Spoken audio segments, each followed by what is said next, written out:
There's an over-the-counter compound that has really, really powerful effects on appetite suppression. But more than that, there's relatively recent evidence showing that it blocks the formation of fat. This compound, known as rauwolsine, it's been around for a while. And the problem is that it falls in and out of fashion because sometimes people worry about safety of it, simply because it can be pretty intense. And full disclaimer, like I've used it, it can be intense as a sympathetic nervous system sort of activator in a way. But when you look at the evidence of it, you look at sort of the safety profile as far as muscle loss is concerned, like it really preserves muscle. When I compare it to things like Ozempic, like really a different category altogether. Ozempic is a GLP-1 receptor agonist, which means it's working on a different pathway via like gut incretins to reduce appetite. Whereas something like rauwolsine is stimulating the release of fatty acids into the bloodstream for fuel, thereby signaling to the brain that there's fuel on hand and the body doesn't really need to go looking for food, so you don't get as hungry. But I want to talk about this one quick body of research because it is just super fascinating. So before we get into that, put a link down below for something called SEED. If you are trying to lose fat, if you're trying to change your lifestyle, you do need to look at the gut first. Honestly, I'm seeing more and more literature coming out demonstrating that the gut is where a lot of stuff starts. So SEED is a prebiotic and a probiotic in one capsule. So if you look at the capsule, it's literally a capsule inside of a capsule. It's really cool technology. They have published multiple peer-reviewed clinical trials in lots of different categories, and they really put their money where their mouth is. I notice every time that I take it for like 1 month or 2 month periods, within a couple weeks in, I'm noticing my appetite suppressed and all kinds of, so it is definitely effective. That link is down below, top line of the description underneath this video. So the first study that I want to talk about was published in the Journal of Biological Chemistry. This is a rodent model study, but rauwolsine and yohimbine, which are kind of cousins, have lots of human data on them too. Highly effective compound. I just want to mention this rodent model study because it's new and it shows something interesting. So on top of or surrounding the outside of our triglycerides of a fat cell,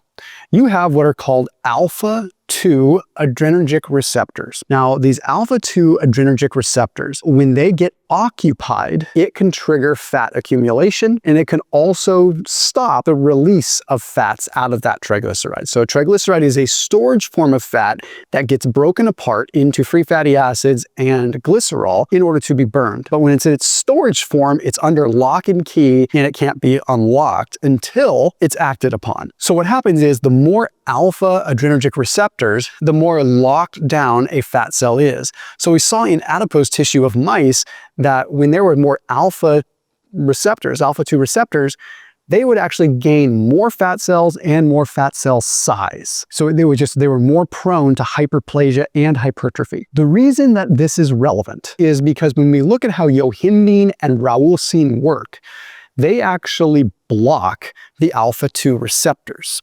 So if you have a fat cell and it needs to get acted upon by epinephrine and hormone-sensitive lipase to burn fat, if you have most of these alpha-2 receptors blocked, that fat cell is like putty in your hands. It's going to liberate fatty acids way, way, way easier. But it's also going to prevent storage way, way easier. So we're starting to see evidence for yohimbine and rauwolsine not just as a potent appetite suppressant, but as an obesity protectant, like protects you from fat accumulation. Now, the way that it burns fat, I've talked about in other videos, so I'll just touch on it lightly. The way that it burns fat is by increasing epinephrine. Okay, so it increases norepinephrine, the actual like fat burning sort of neurotransmitter beginning of the cascade. 2, it increases sort of the effectiveness of norepinephrine, 40 to 50% increases, and then increase the effectiveness of how it actually impacts a fat cell. And then you actually have the blocking of the inhibition of lipolysis on the fat cell itself. So you actually work on it in 3 different layers. Increasing norepinephrine, just like if you were to do some exercise or have some stress. Increasing the affinity for epinephrine to hit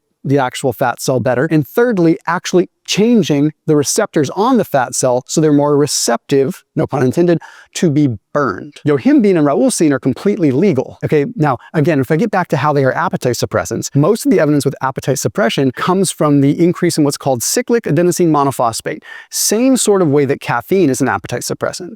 It's not just because you're amped up and you're not thinking about food, it's because there's actually an impact on cyclic adenosine monophosphate, which sends signals for appetite suppression because basically your body says, oh, I'm liberating fat, there's fat circulating, no need to eat. We have signals and receptors all throughout our body, and when fat is mobilized, we're not usually hungry.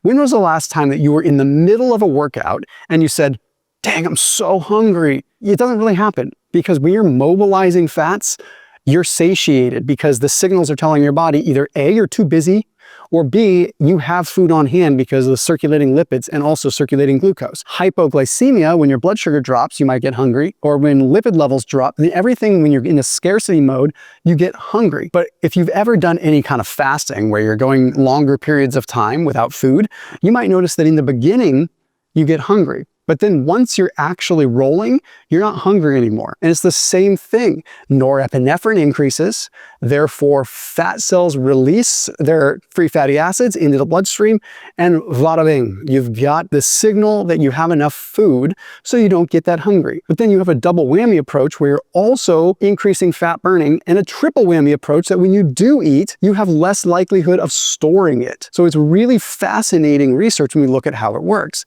So how do you use yohimbine? What's the kind of the normal Raoulstein yohimbine dose?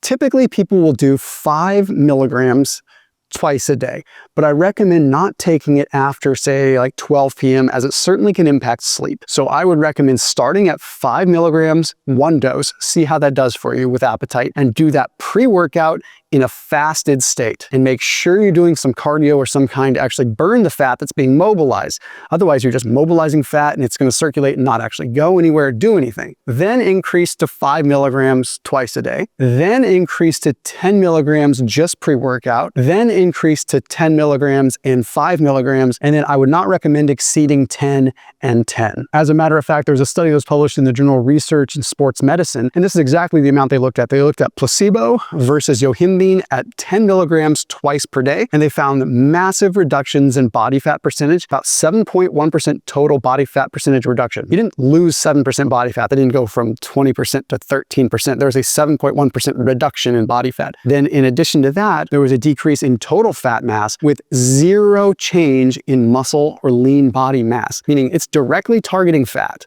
Okay, so that's a good idea kind of on dosage there. I also recommend that you don't run it for more than 10 days at a time.